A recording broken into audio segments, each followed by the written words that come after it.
시험 무거운 짐을 주 예수 앞에 아뢰이면 근심에 쌓인 날 돌아보사 내 근심 모두 맡으시네. 무거운 짐을 나 홀로 지고 견디다 못해 쓰러질 때 불쌍히 여겨 구원해 주리 은혜의 주님 오직 예수. 내 모든 괴로움 닥치는 환난 주 예수 앞에 아뢰이면 주께서 친히 날 구해 주사 넓으신 사랑 베푸시네. 무거운 짐을 나 홀로 지고 견디다 못해 쓰러질 때 불쌍히 여겨 구원해 주리 은혜의 주님 오직 예수. 내 짐이 점점 무거워질 때 주 예수 앞에 아뢰이면 주께서 친히 날 구해 주사 내 대신 짐을 져주시네. 무거운 짐을 나 홀로 지고 견디다 못해 쓰러질 때 불쌍히 여겨 구원해 주리 은혜의 주님 오직 예수.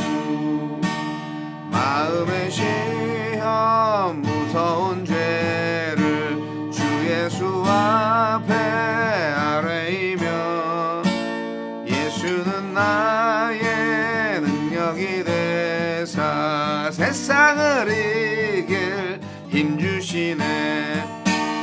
무거운 짐을 나 홀로 지고 견디다 못해 쓰러질 때 불쌍히 여겨 구원해 주리 은혜의 주님 오직 예수.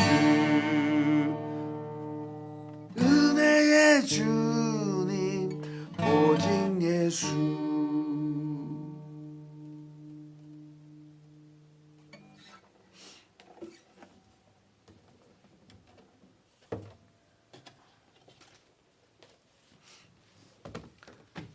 4월 12일 토요일자 노준엽의 날마다 성경 누가복음 21장 29절로 38절 말씀. 이에 비유로 이르시되 무화과 나무와 모든 나무를 보라.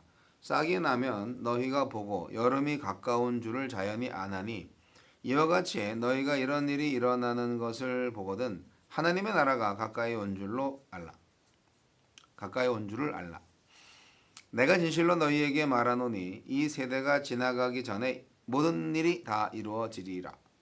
천지는 없어지겠으나 내 말은 없어지지 아니하리라. 너희는 스스로 조심하라. 그렇지 않으면 방탕함과 술취함과 생활의 염려로 마음이 둔하여지고 뜻밖의 그날이 덫과 같이 너희에게 임하리라. 이날은 온 지구상에 거하는 모든 사람에게 임하리라. 이러므로 너희는 장차 올 이 모든 일을 능히 피하고 인자 앞에 서도록 항상 기도하며 깨어 있으라 하시니라. 예수께서 낮에는 성전에서 가르치시고 밤에는 나가 감람원이라 하는 산에서 쉬시니 모든 백성이 그 말씀을 들으려고 이른 아침에 성전에 나아가더라. 때를 분별하고 깨어 기도하라. 예수님은 무화과 나무의 비유를 통해서 성전 파괴의 날이 임박할 때 준비할 것을 말씀하시고 마지막 날을 준비하는 제자의 태도를 가르치십니다. 예수님은 어떤 분입니까? 예수님은 성전 파괴까지 이르는 일련의 현상을 가리켜서 하나님 나라가 가까이 왔음을 알려주는 징조라고 하시므로 성전을 하나님 나라의 중심으로 여긴 유대인의 통념을 깨뜨리십니다. 성전의 파멸은 하나님 나라의 붕괴가 아닌 하나님 나라의 도래를 나타내는 현상입니다. 하나님의 이름이 들어간 어떤 슬로건을 내세운다 해서 하나님의 나라가 되는 건 아닙니다. 옛 성전처럼 하나님의 나라를 표방하면서 도리어 하나님의 나라의 가치에 역행한다면 역설적이게도 그 조직이 와해되는 것이 하나님의 나라가 도래하는 현상이 될 것입니다. 예수님은 생애 마지막 순간까지 말씀을 전하고 기도하는 일에 힘쓰십니다. 낮에는 성전 권력자들의 지속적인 반대에도 성전에서 말씀을 가르치시고 밤에는 아버지의 뜻을 묻고 그 뜻에 순복하기 위해 감람산에서 기도하십니다. 나에게 주시는 교훈은 무엇입니까? 예루살렘 멸망에 대한 예언이 이 세대가 가기 전에 성취되었듯이 주님이 다시 오셔서 알곡과 가라지를 구분하겠다는 경고 역시 현실이 될 것입니다. 모든 것이 변하고 쇠하고 사라지지만 변치 않는 주의 말씀은 그대로 실현될 것입니다. 주님의 말씀은 채간의 같은 죽은 문자가 아니라 하늘에서 내려서 땅을 적시고 소출이 나게 하는 비와 눈처럼 역사를 이루는 창조주의 말씀입니다. 여러 징조 후에 일어난 성전의 파괴와 달리 예수님의 재림과 역사의 종말은 아무 징조 없이 갑자기 닥칠 것입니다. 전조나 조짐이 없기 때문에 많은 사람이 재림과 심판은 없다고 생각할 것입니다. 그래서 넉넉한 자들은 세상의 쾌락에 빠지고 가난한 자들은 세상의 염려에 마음을 빼앗긴 채 멸망을 자초하는 삶을 살 것입니다. 그러나 우리는 그들과 달리 그날을 준비하며 살아야 합니다. 그날이 언제일지 모르니 언제가 되어도 문제없도록 항상 깨어 있어야 합니다. 탐욕을 물리치고 불안을 이겨내기 위해서 항상 기도해야 합니다. 그날을 준비한 자만이 심판을 벗어나 주님 앞에 설게 될 것입니다. 주여 항상 말씀 앞에서 기도로 깨어 있으므로 주님이 오실 날을 준비하게 하소서. 종말은 확실히 온다는 말씀 3일째 말씀드리고 있는데 종말은 확실히 온다. 그러니까 스스로 조심해라. 언제나 준비해라. 이 말씀들이 저에게 도전을 줍니다. 너희는 스스로 조심하라. 그렇지 않으면 방탕함과 술 취함과 생활의 염려로 마음이 둔하여지고 뜻밖의 그날이 덫과 같이 너에게 임하리라. 네, 이게 생활의 염려가 항상 있어요. 제가 아무래도 먹고 살아야 되니까.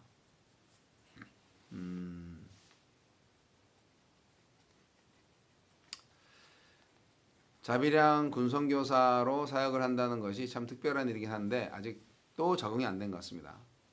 선교사라면 후원을 받아서 선교를 하는 게 일반적인 선교사의 모습인데 군선교사도 그럴 수 있잖아요. 근데 그걸 못하네요. 선교 후원을 받아야 되는데 물론 이제 친구나 뭐 선후배나 뭐 가족이나 뭐 이렇게 후원해 주시고 계신 분이 없는 건 아닌데 한두 분 정도 그렇게 현재 되고 있는데 누구는 이제 편지를 열심히 쓰라고 그러더라고요. 이메일을 열심히 보내서 후원을 좀 요청을 해라. 사실 뭐 후원을 제대로 받으면 일 안 해도 목회에 전념할 수 있겠죠. 근데 그걸 제가 못하는 것 같아요. 네. 왜 못하는지는 저도 모르겠어요. 그래서 오늘도 열심히 트럭을 몰았는데 자, 생활의 염려로 마음이 둔하여지고 이게 참 저에게 도전을 줍니다. 생활의 염려를 하지 말아야 되겠구나. 트럭을 다시 시작하면서 제가 결심한 게 있는데 뭐냐? 매일 성경입니다. 매일 성경 묵상과 나눔을 꼭 해야 되겠다. 그래서 지금도 밤늦게 들어왔는데 말씀을 보는 거죠. 잠자기 전에 말씀을 보고 자야지. 내일 말씀을 오늘 밤에 보는 거죠. 뭐 사실은 새벽이지만 말씀을 보면 재밌습니다. 마음이 편해집니다. 힘을 얻습니다. 기도 제목을 또 새롭게 다지게 되고 그리고 또 마음에 찔림도 있고 그래서 잘못된 나를 교정하고 보정합니다. 오늘 말씀 제목이 매일 성경에 때를 분별하고 깨어 기도하라. 참 기도 생활에 많이 부족한 거는 사실인데 중요한 건 무작정 기도하는 것이 좋은 게 아니라 때를 분별하고 라는 말씀. 네. 때를 분별하는 게 먼저예요. 네. 예수님은 성전에서 열심히 말씀을 가르치셨습니다. 분별의 영성을 가져야 된다는 것이 오늘날 현대인들에게 꼭 드리고 싶은 말씀입니다. 그날이 언제 올 것인가? 그걸 왜 모르냐고. 비유를 들어서 말씀하셨잖아요. 네. 무화과 나무와 모든 나무를 보라. 싹이 나면 너희가 보고 여름이 가까운 줄을 자연히 아나니. 그러니까 이제 지금 징조가 온다 하는 거죠. 예수님이 수차례 말씀하셨어요. 그런데 그 징조를 보고 말세구나. 심판이구나. 그거를 알아야 되는데 그걸 깨닫지 못하고 끝까지 악을 저지르는 사람들이 있는 거죠. 끝까지 허랑방탕하게 사는 사람들이 있는 거죠. 네. 하나님께서 심판하시겠다고 여러 차례 말씀을 하셨는데 그 기밀을 알아채지 못한다? 예, 멸망해도 싼 인간이에요. 우리가 좀 예민해져야 됩니다. 뭐에? 영적인 감각이. 그래서 저 사람의 영적 상태가 어떤가? 나의 영적 상태가 어떤가? 우리 가족, 우리 교회의 영적 상태가 어떤가? 볼 수 있어야 됩니다. 매너리즘에 빠져서 좋은 게 좋은 거야 하면서 무감각하게 살면 안 됩니다. 깨어있음의 영성이 필요합니다. 분별의 영성과 깨어있음의 영성 이게 필요한데 우리가 잠은 안 되죠. 네. 맨날 똑같은 생활이 반복된다고 그래서 맨날 괜찮은 것처럼 생각하면 안 됩니다. 그 똑같은 것이 더 문제예요. 예수님 말씀하셨어요. 이 세대가 지나기 전에 심판이 이루어질 것이다. 이 말씀은 어제 그제 말씀드렸듯이 실제로 로마 군대가 AD 70년에 예루살렘 성전에 돌 하나도 돌 위에 남기지 않고 다 무너뜨렸어요. 이것을 예수님이 그 당시 예언을 하신 건데 이 심판을 받지 않으려면 이 심판을 견뎌내려면 어떻게 해야 되느냐? 이 심판을 피하려면 어떻게 해야 되느냐? 한 가지만 말씀하셨네요. 깨어 기도하라. 근신하고 깨어 있어야 한다 하는 거죠.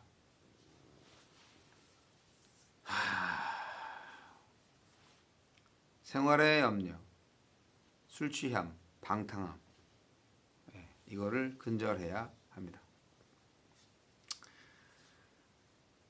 예수님은 공생애가 이제 얼마 남지 않았어요. 며칠 있으면 십자가 달려 죽으실 텐데 그럼에도 불구하고 가장 핵심적인 메시지를 전해 주셨습니다. 바로 종말의 메시지죠. 예수님은 기도하는 시간이 쉬는 시간이었나 봐요. 낮에 그렇게 고된 시간을 보내셨죠. 성전에서 가르치셨다. 그리고 밤에는 감람원이라는 아마 뭐 산기도 하러 가셨나? 감람산이 있으니까 감람원이라고. 감람산 입구에 있는 기도원이었는지 모르겠지만 여하튼 그렇게 감람원에서 쉬셨다는 겁니다. 쉬어야 그 다음날 일을 하죠. 예, 열심히 사역하고 충분히 쉬어야 됩니다. 그래야 계속할 수가 있어요. 예수님도 그렇게 하셨기 때문에 너무 열심히 하시면 안 됩니다. 예수님은 종말론적 긴박감을 가지고 살면서도 안식을 누릴 줄 아시는 분이셨습니다. 아주 균형 잡힌 삶이었죠. 일에 파묻혀 사는 사람들이 되게 많아요. 예, 워커홀릭이라고 하죠. 하지만 뭐든지 적당히 해야죠. 과유불급이라는 말도 있지 않습니까? 물론 열정을 다해서 내 몸을 다 불살라서 하나님께 드린다.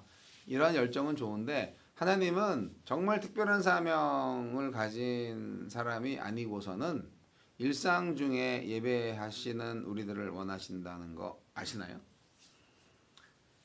모든 사람들이 다 특별하게 살 필요가 없어요.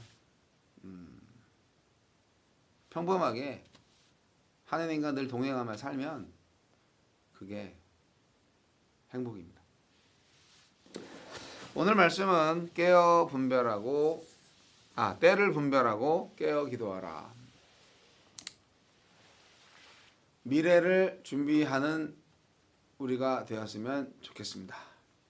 어떻게 준비하느냐? 근신하여 깨어 기도함으로 준비할 수 있습니다. 너무 미친 듯이 놀지 말고 너무 염려도 하지 말고 그렇게 좀 기도 열심히 하면서 말씀도 보고 그렇게 깨어 기도하라. 그거죠. 그러면 미래가 보입니다. 징조를 알 수 있어요. 그러면 그 미래를 잘 준비할 수가 있습니다. 환난을 넉넉히 견뎌낼 수가 있습니다. 예수님의 말씀을 고지곧대로 들으시고 미래를 준비하세요.